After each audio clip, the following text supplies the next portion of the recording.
This is Rostra, the St. Theodore Guerin Junior Classical League podcast, where we bring the lessons of classical study into the light for the benefit of all.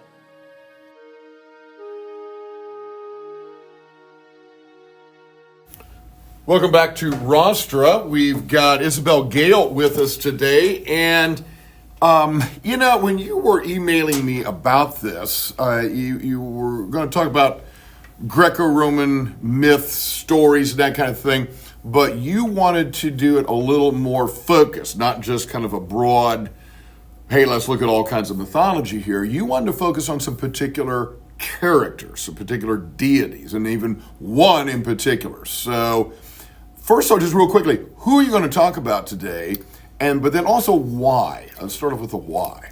I chose to do Artemis and Apollo today because I have always found Artemis to be one of my favorite goddesses to learn about. I have a bunch of books about her, and then Apollo kind of just, they're siblings, so their story goes together, and you kind of can't just talk about one and not talk about the other because a lot of their story is all clashing together, so you work together and you're like, well, how did this happen? It's because of their sibling. So it all clashes together, and I just love Artemis' story. It's very inspiring. Okay, so the connection to her personally with some books and that, and as you said, if you're going to talk about one, you got to talk about the other a little bit because of the brother-sister thing. I want to actually start off, you said you've got books on her and so forth. What kinds of stuff have you read about her? And how far back does this go? Is this way back for you? I think for I don't remember, a few years ago, I've always liked mythology, so a few years ago my grandpa got me, it was kind of like a comic book about Artemis. Okay. And I fell in love with that. And so I kind of did some more research on her and found a few more books over her story and her origin. Gotcha. Okay, so what is it? I mean, because you've got multiple gods and goddesses in Greek and Roman mythology. What is it specifically about Artemis that draws you? I like the fact that she isn't worried about needing to depend on people. She is a very self-independent woman, and she can do things on her own, and she's very powerful. And we'll just pause you right there. That's one of the challenges to recording a podcast during the day here. So yes, please. But no, she's also one of the goddesses. Her symbols is a bow and arrow because she's a hunter, and I feel like I can kind of relate to that because I do some archery in my free time. So. Okay, so we're going to shift and make this a whole new podcast about you and archery, because I would really love to hear about that as well, and maybe we will come back to that. You're absolutely right? She is this incredibly strong character. You see it in her weapons, but just in also some of the things that she does and people and things that she encounters. So talk to us a little bit about that. What are some of your favorite stories involving Artemis? I like some of the stories of their birth is very crazy because their mother Leto, Zeus had gotten her pregnant, and when Hera, when she found out, she was not happy, so of course she banished Leto and them. She's like, you will never have a dry place to give birth, no one will take you in. Mm-hmm. So of course she struggled with that, and so one night, the myth is that it's raining, it's storming, and she finds, I think it was a willow tree, and she gives birth under that, and Artemis was the first to be born, and she was strong, but her brother Apollo was much more of a struggle, so she helped take care of her mother already from the beginning. And then she helped raise her brother, and then when they were born, Zeus, obviously, he's like, these are my children, they're coming back, they're coming to live with us, and Hera was not happy about that. Mm-hmm. So they go and live with Zeus, and Zeus is like, what can I give you? And Artemis is like, I want the mountains, I want my own hunting dogs, I want a group of nymphs, and she's like, I never want to love a man. Mm-hmm, never let me love a man. I do not. And she's like, and I want all of my mistresses and my nymphs to keep the same, promise of, sacred virginity. Right. And she took that very seriously. So when one of them would break it, she would severely punish them. Yeah. For the beginning, as you said, you think about it, most babies when they're born, their mother is taking care of them. And here she is right from and obviously this is mythology and so forth, but still, right from the get-go, she's performing that very sort of strong role, and you see that there.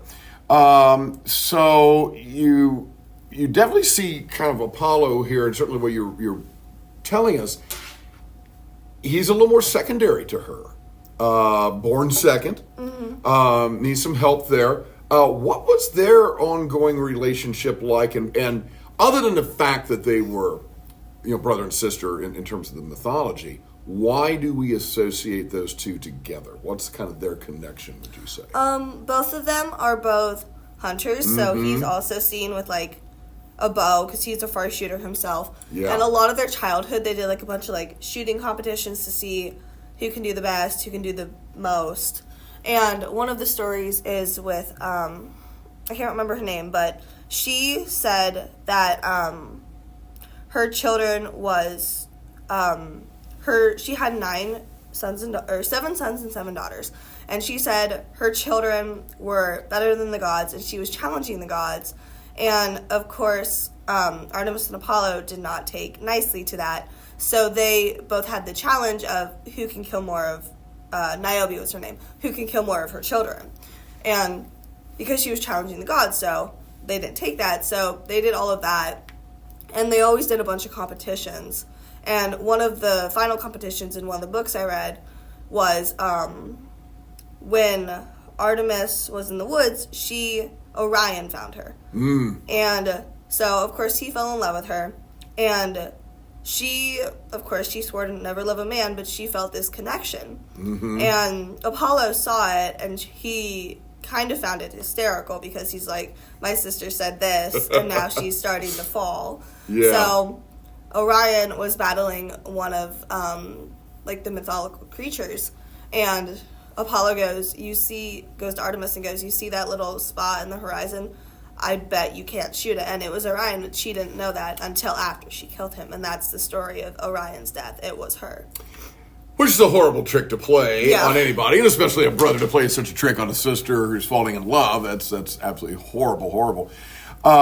So, just such a, again, and I got to be honest, the whole time you've been talking, there are various images that are coming to my mind. I'm thinking about there are multiple paintings of the Niobe situation where she and Apollo were killing Niobe's children. There's so many great sculptures of, and I also want to say Diana because that's the Roman name, but of Artemis in her hunting garb, right? The way a huntress would be dressed and with her bow, and sometimes hunting dogs as well. So there's just so much imagery that we have from the ancient world and then on into stories and so forth.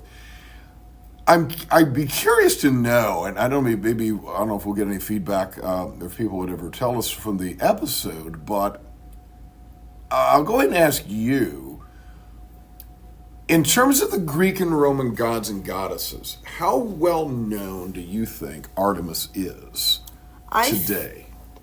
I feel like if you were to ask someone like, what gods, and goddesses do you know? Obviously, people are going to say Zeus. They're going to say, the main ones.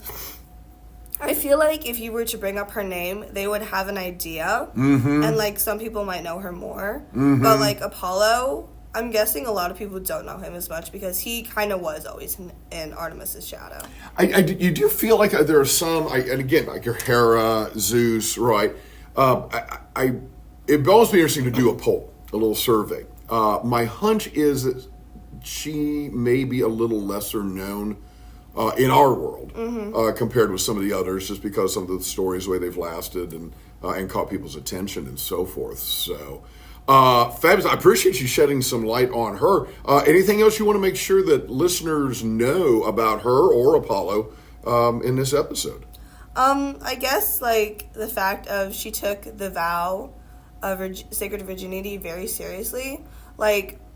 What's crazy to me is, she found that one of her handmaidens had taken away that and had not been loyal. So what she did is she turned her into a deer, and her own pack of hunting dogs had killed her because it was a deer, and that's like crazy to think. That story and variants of that story come up a lot with her. And we just have to be honest. I think a lot of the Greco-Roman deities were vengeful. They were. She was known to be one of the most. Yeah, very, very vengeful, especially in interactions with humans. They could be vengeful with each other, as you just mentioned about Hera. Obviously, with the whole Leto thing, right? She wanted to get revenge on this woman that her husband had been with, and so it was a rough and tumble world for the mythology. So, Isabelle, thank you so much. This is going to be a great episode. I think people will learn a lot about Artemis and Apollo. Thank you for listening to Rostra. You may check out all our episodes on Spotify and follow us on social media at GarenJCL. That's at GUERINJCL.